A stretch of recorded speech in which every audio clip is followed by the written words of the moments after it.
Hello friends, welcome to my channel study with Hariom Patel. और आज जो मैं बताने वाला हूँ आपके लिए बुलाया हूँ रीजनिंग के लिए। एक पहला टॉपिक न्यूमेरिकल सीरीज, और हमारे इस चैनल पे रोजाना पर डे एक टॉपिक कराया जाएगा रीजनिंग का।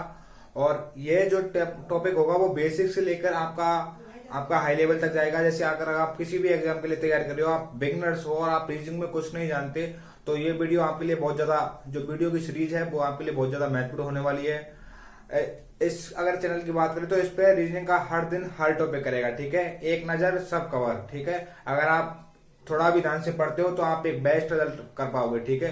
आप किसी भी एग्जाम के लिए तैयारी कर रहे हो, या स्टेट लेवल के लिए कर रहे हो, या सेंट्रल लेवल के लिए कर रहे हो, या किसी अन्य एग्जाम के लिए, बैंकिंग वगैरह के लिए अगर आप तैयारी कर रहे हो, तो ये वीडियो जो आने वाली है या सीरीज है वो आपके लिए इंपॉर्टेंट होने वाली है, ठीक है। वीडियो पे कितने व्यूज आ रहे हैं वो मायने नहीं रखता, लेकिन जो यहाँ पे पढ़ाया जा रहा है वो मायने रखता है। अगर एक बच्चा भी पढ़ेगा तो उससे हम खुश हैं, ठीक है। हम किसी के लिए तो कुछ अच्छा दे पा रहे हैं। अगर आपको समझ में आया तो वीडियो को जरूर देखें और वीडियो को लाइक करें और सब्सक्राइब करें, ठीक है। और शेयर करना बिल्कुल ना भूलें अगर आपको लगता है कि हाँ जो कुछ बताया जा रहा है एकदम सटीक है, ठीक है। तो बिना देर करते हुए वीडियो को चालू करते हैं। आज जो टॉपिक होने वाला है हमारा, वो टॉपिक है हमारा न्यूमेरिकल सीरीज, ठीक है। आज जो हम पढ़ेंगे वो पढ़ेंगे न्यूमेरिकल सीरीज, यानी जो सीरीज के क्वेश्चन आपके आते हैं। सीरीज अगर हम बात करें सीरीज की तो दो होते हैं, एक तो अल्फाबेटिकल और एक न्यूमेरिकल, ठीक है। तो आज मैं आपको न्यूमेरिकल वाला पोर्शन कराऊंगा, उसके बाद जब आपका अल्फाबेटिकल आएगा तो उसको अलग साथ कराऊंगा, कोडिंग रिकॉर्डिंग के साथ, ठीक है। मुझे पता है कौन सा टॉपिक कहाँ पे कराना है और कहाँ आपके समझ में आएगा, ठीक है। तो आज मैं बिल्कुल इजी, सबसे सरल, ठीक है, जो आपको बिल्कुल समझ में आएगा वो टॉपिक लेके आया हूँ, न्यूमेरिकल सीरीज, ठीक है। तो उसके कुछ थोड़े से फंड हैं, अगर आप वो बेसिक क्लियर कर लेते हो तो आपको क्वेश्चन करने से कोई नहीं रोक सकता, ठीक है। चाहे आप किसी भी एग्जाम के लिए दे रहे हो, आप पक्का उस क्वेश्चन को करोगे। तो सबसे पहले अगर हम बात करें तो सबसे पहला जो मेन पॉइंट है वो है, आपको इस प्रकार के प्रश्नों को में एक निश्चित क्रम दिया जाता है, ठीक है। इस प्रकार के क्वेश्चन में क्या है, एक निश्चित क्रम दिया जाता है, एक निश्चित क्रम को फॉलो किया जाता है। सीरीज के द्वारा एक निश्चित क्रम को फॉलो किया जाता है। अगर हम बात करें निश्चित क्रम में क्या है, तो वो बाएं से दाएं या दाएं से बाएं, ठीक है। दाएं से बाएं और या बाएं से दाएं, ठीक है, या तो इधर से या इधर से, एक निश्चित क्रम को फॉलो करने होते हैं। तो आप सोचेंगे कि कैसे करना होता है, तो मैं आपके लिए बता देता हूं। जैसे आपके लिए 1 2 3, ठीक है, आराम से पूछा जाए ये यहाँ पे क्या आएगा, ठीक है। अगला जो टर्म्स आएगा वो क्या आएगा, ठीक है। ये तो हो गया आपका बाएं से दाएं, ठीक है। अब आप सोचेंगे कि दाएं से बाएं कैसे देखना है, तो वो जैसे आपको यहाँ 5 6 और 7, ठीक है। तो यहां से भी एक निश्चित क्रम का प्रयोग किया जा रहा है, एक निश्चित क्रम का किया जा रहा है, और इधर से भी एक निश्चित क्रम को फॉलो किया जा रहा है, ठीक है। तभी आप बीच का निकाल सकते हो जब आपको पता चले कि इनके बीच में रिलेशन क्या है, ठीक है। आपको संख्याओं के बीच में रिलेशन निकालना है, और वो रिलेशन आप कैसे निकालोगे मैं आपके लिए बताऊंगा। चाहे कैसा भी क्वेश्चन आ जाए आप आराम से कर पाओगे, ठीक है। इसके बाद अगर हम बात करें जो आपका न्यूमेरिकल वाला आता है पोर्शन, इसमें आपकी बेसिक चीज क्या आती है, ठीक है। तो इसमें आपका जोड़ आता है, ठीक है, कि वो एक जोड़ नियम का पालन कर रहा होगा, प्लस नियम का पालन कर रहा होगा। इसके बाद आपका घटाव नियम, ठीक है, तो वो एक घटाव नियम का भी पालन कर सकता है। उसके बाद गुणा, वो गुणा का भी पालन कर सकता है, भाग का भी कर सकता है, वर्ग का भी कर सकता है, घन कर सकता है। यानी जो संख्याओं को जो अगला सीरीज आ रही है वो जोड़ गुणा बाकी, यानी जो आपका प्लस माइनस गुणा डिवाइड और स्क्वायर और आपका क्यूब, ये किसी भी नियम का आपका पालन कर सकता है। तो आप किसी भी अगर क्वेश्चन को करते हो, किसी भी क्वेश्चन को, आपको सीरीज का क्वेश्चन दिखा और आपको उसको करना है, तो सबसे पहले आपको क्या करना है वो आपके लिए बता देता हूं। सबसे पहले आपको उनका सर्वप्रथम उनका अंतर निकाल लेना है, कि जो संख्या आपको दी गई है उन संख्याओं के बीच डिफरेंट क्या है, ठीक है। वो डिफरेंट क्या है, वो डिफरेंट बढ़ रहा है, घट रहा है, या फिर कुछ बढ़ रहा है, या ज्यादा बढ़ रहा है, ठीक है। तो वो आपको अंतर निकाल लेना कि अंतर किस प्रकार बढ़ रहा है। जैसे अगर हम बात करें 2 4 6 8 और 10, ठीक है, अगली आपकी संख्या से पूछिए, ठीक है। तो सबसे पहले आपको इसका अंतर निकालना है कि इसमें अंतर क्या है। तो 2 और 4 के बीच में अंतर 2, 4 और 6 के बीच में 2, 6 और 8 के बीच में 2, 8 और 10 के बीच में 2। तो आपको लग रहा है कि आपका जो अंतर है ना बढ़ रहा है ना घट रहा है, एक फिक्स संख्या से प्लस हो रहा है, ठीक है। तो अगली संख्या क्या आ जाएगी, इसमें प्लस 2 करने से 12। इस प्रकार के ही क्वेश्चन आपको दिए जाते हैं। अगर एग्जाम का लेवल बढ़ा तो थोड़ा घुमा दिया जाता है, अगर घटा तो थोड़ा और सरल कर दिया जाता है, ठीक है। और वैसे इससे सरल कुछ है नहीं, ठीक है। यही आपके एग्जाम में आता है। बस वो आपका तरीका होता है कि आप उसको किस तरह से सोचते हैं। अगर मैं आपको सलाह दूं तो सबसे पहले आपको उनका अंतर निकालना है। अगर अंतर बढ़ रहा है तो बढ़ा के देखो, घट रहा है तो घटा के देखो, लेकिन सबसे पहले आपको अंतर ही निकालना है। इसके अलावा आपको इस तरह के क्वेश्चन में कुछ नहीं सोचना है, ठीक है। तो सबसे पहले बेसिक ये, अगर आपको रीजनिंग कठिन लग रही है तो आप पूरी सीरीज को देखिए, आपको यकीनन बिल्कुल सरल लगेगी रीजनिंग। रीजनिंग ऐसा कोई टॉपिक नहीं है, ठीक है। जितना ज्यादा आप प्रैक्टिस करोगे उतना ही ज्यादा उस पर आप पारंगत हो पाओगे, ठीक है। इसके बाद अगर हम बात करें कि जो आपका अंतर होता है वो किस प्रकार का होता है, तो सबसे पहले अगर हम बात करें थोड़ा भी लेवल अगर हम बढ़ाते हैं तो सबसे पहले आता है प्राकृतिक संख्या की। प्राकृतिक संख्या है क्या? नेचुरल संख्या। तो अगर हम नेचुरल संख्या की बात करें तो नेचुरल संख्या उन्हें कहते हैं जो हम गिनती में यूज लेते हैं। गिनती में यूज कहां से लेते हैं? 1 2 3 और अनंत तक आप जाते हो तो वो नेचुरल संख्या कहलाती है, यानी प्राकृतिक संख्या। प्राकृतिक संख्या, प्राकृत संख्या, ठीक है। नेचुरल नंबर जिनका प्रयोग हम गिनती में करते हैं 1 से लेकर आपका अनंत तक। बहुत सारे लोगों के बीच में कंफ्यूजन होती है कि प्राकृतिक क्या होता है, पूर्ण क्या होता है, भाज्य, सम, ठीक है। तो वो आपके लिए बिल्कुल बता रहा हूं जीरो लेवल से, आप अच्छी तरह से समझो और अच्छी तरह से समझ में आएगा आपके, ठीक है। प्राकृतिक संख्या जिन्हें हम गिनती में यूज लेते हैं वो आपकी प्राकृतिक संख्या कहलाती है, ठीक है। क्या होती है? प्राकृतिक संख्या। इसके बाद अगर हम बात करें दूसरी संख्या होती है हमारी पूर्ण संख्या। पूर्ण संख्या होती क्या है? तो पूर्ण संख्या होती है अगर हम प्राकृतिक संख्याओं में, गिनती गिनने वाली संख्याओं में अगर हम जीरो को और ऐड कर लें, किसको?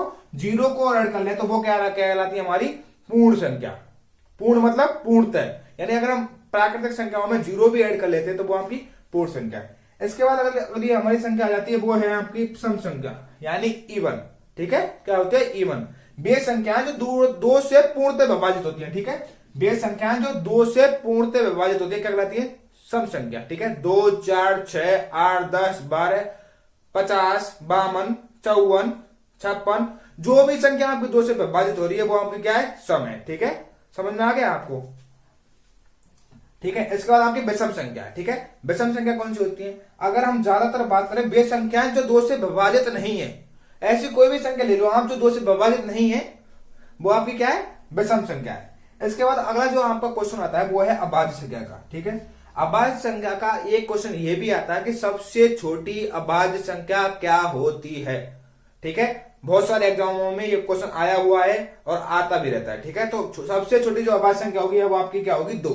क्या होगी? 2 आपकी सबसे छोटी अभाज्य होगी, ठीक है। तो अभाज्य संख्या क्या होती है? अभाज्य संख्या वे होती है जो स्वयं के और एक के अलावा किसी और से विभाजित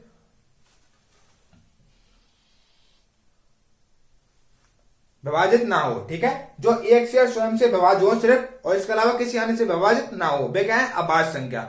अगर हम बात करें भाज्य संख्या की, को प्राइम नंबर, वे संख्याएं जो स्वयं के और एक के अलावा अन्य संख्याओं से भी विभाजित हो जाती हैं, वो क्या कहलाती हैं?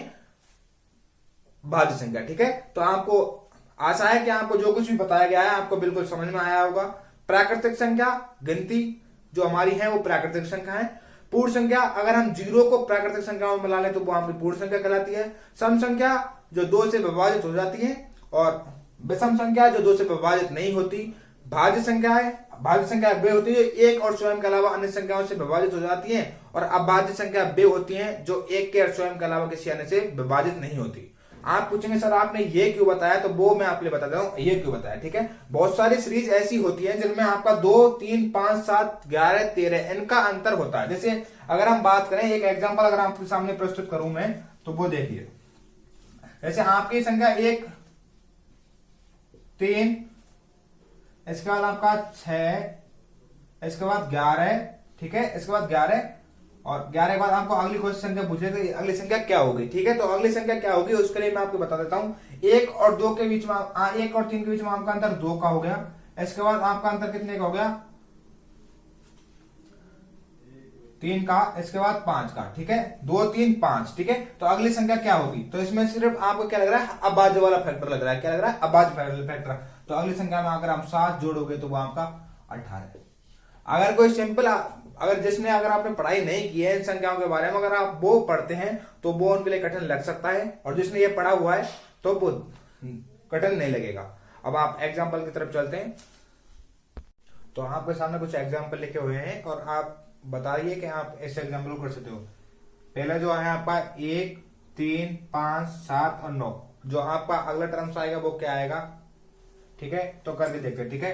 पहला आपका 1 3 5 7 और 9, ठीक है। तो मैंने कहा कि आप सबसे पहले इसमें अंतर देखिए, ठीक है। अंतर क्या है, आपको कुछ ऐसा लग रहा है जिससे आप सीधा कर सकते हो तो कोई बात नहीं, ठीक है। अगर आपको सबसे पहले क्या करना है, अंतर, ठीक है। तो 1 और 3 के बीच में आपका अंतर है 2, 2, 2 प्लस 2, ठीक है। तो आपका अगला क्वेश्चन प्लस 2, तो आपका आ जाएगा 11, ठीक है। जो सीरीज के क्वेश्चन है आपको अगर एक बार में हल हो गए तो आप दोबारा, तो ठीक है। अगर आपको आपको लग रहा है कि 2 या 3 बार में आपका नहीं हो रहा है तो आप उसको पीछे ट्राई करें, ठीक है। अगला क्वेश्चन पे चले जाएं, पीछे ट्राई करें, ठीक है। तो आपको ऐसा हो सकता है कि आप जब दोबारा से ट्राई करें तो आपके माइंड में थोड़ा अलग विचार आए, ठीक है। तो आराम से कर पाए। ऐसा नहीं कि आपको ये क्वेश्चन नहीं हो रहा है तो आप उसको करते जा रहे हो, टाइम लग रहा है लेकिन आप नहीं कर पा रहे हो, तो ऐसा ना करें, ठीक है।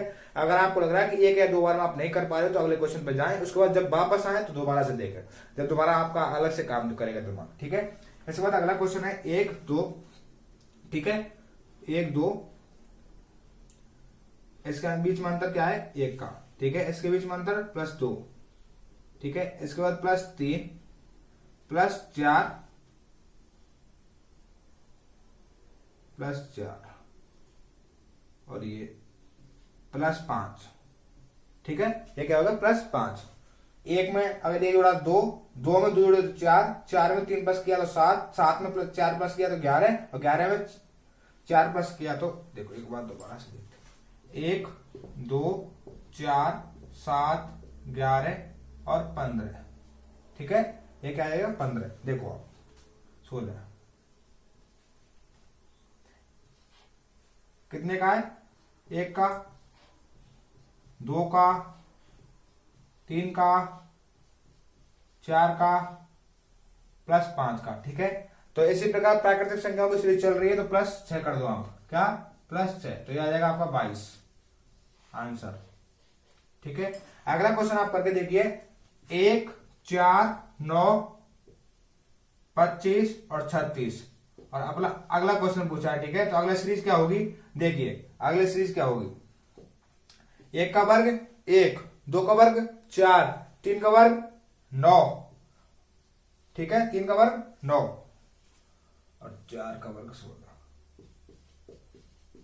ठीक है। 4 का वर्ग 16, 5 का वर्ग 25 और 6 का वर्ग क्या आ जाएगा, 36। यानी आपको वर्ग भी दे सकता है वो, क्या, वर्ग भी, जैसे 1 का वर्ग, 2 का वर्ग, 3 का वर्ग, 4 का वर्ग, 5 का वर्ग, ठीक है। या फिर वो दे सकता है आपको 1 का क्यूब, 2 का क्यूब, 3 का क्यूब, 4 का क्यूब और आपसे 5 का क्यूब पूछ ले,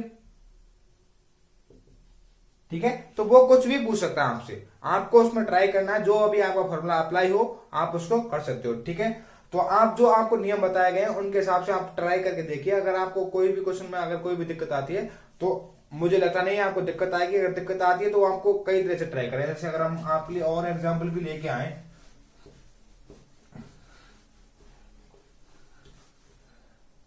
जैसे अगर हम बात करें, जैसे आपका 5, 10, 15, 20, 25 और आपसे अगला पूछ लिया है, ठीक है। तो इसमें से आपको सीधा से पता है कि आपको किसमें +5 हो रहे हैं, क्या, +5, +5, +5, ठीक है। तो अगला +5 करके आपका क्या आ जाएगा, 30।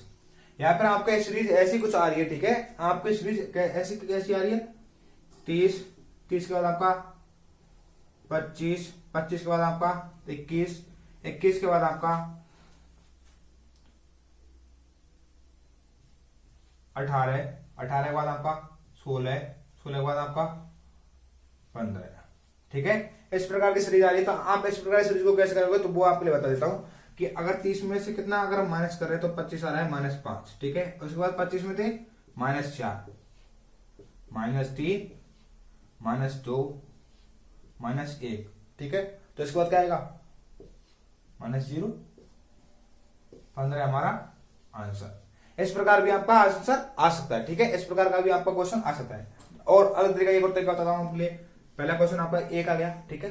पहला क्वेश्चन, जैसे पहला 1, उसके बाद जैसे आप करके देखो, आपके लिए क्वेश्चन आया है 5 का वर्ग, 4 का वर्ग, 25, 16, 9 और आपसे पूछ लिया आप क्या आएगा, ठीक है। तो वो आप ऐसे भी कर सकते हो। 5 का वर्ग क्या आता है 25, 4 का 16, 3 का 9 और 2 का वर्ग आपसे पूछा है, 2 का वर्ग 4, तो आंसर क्या आएगा 4। यानी आपको देखना है कि सीरीज किस नियम को फॉलो कर रही है। अगर आपको पता चल गया कि सीरीज इस नियम को फॉलो कर रहे हो तो आप उस क्वेश्चन को आराम से कर पाओगे। ठीक है, अगर आपको वीडियो अच्छी लगी हो तो चैनल को सब्सक्राइब करें और वीडियो को ज्यादा से ज्यादा शेयर करें। ठीक है, और आपको अगर प्रैक्टिस सेट चाहिए न्यूमेरिकल सीरीज के तो आप मेरे जो टेलीग्राम चैनल है उसकी लिंक आपको डिस्क्रिप्शन में मिलेगी, आप वहां से ज्वाइन कर सकते हो। आपको पर डे हर टॉपिक के आपको नोट्स मिलेंगे, आप वहां से जाके कुछ क्वेश्चन लगा सकते हो। लगभग अगर यहाँ मैं लगभग 10 से 15 क्वेश्चन में यहाँ करवाऊंगा, और जो आप पीडीएफ पाओगे टेलीग्राम पे वहां पे लगभग आपको 50 से 60 क्वेश्चन पाओगे। ठीक है, विद सॉल्यूशन। ठीक है, आप सॉल्यूशन की कोई भी जरूरत नहीं, आपको सॉल्यूशन आपको वहां पे मिलेगा। ठीक है, अगर आपको वीडियो अच्छी लगी हो तो चैनल को जरूर सब्सक्राइब करें और वीडियो को लाइक करें। ठीक है।